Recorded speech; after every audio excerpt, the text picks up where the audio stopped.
தெரு தெருவாய் கூட்டுவது பொதுநல தொண்டு, ஊரா தெரிந்து கொள்ள படம் பிடித்தால் சுயநலம் உண்டு. தெரு தெருவாய் கூட்டுவது பொதுநல தொண்டு, ஊரா தெரிந்து கொள்ள படம் பிடித்தால் சுயநலம் உண்டு. மக்கள் நலம் என்றே சொல்லுவார், தம் மக்கள் நலம் ஒன்றேதான் மனதில் கொள்ளுவார். தம் மக்கள் நலம் ஒன்றேதான் மனதில் கொள்ளுவார்.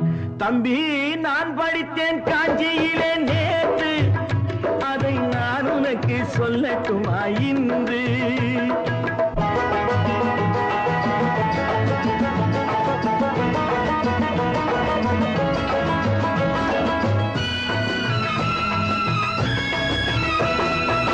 வளர்ந்துருவானோட அந்த கண்ணம் போட்ட எச்ச காசுக்கு ஆசைப்பட்டு நம்ம முன்னாடி எல்லாம் நல்லவன் மாதிரி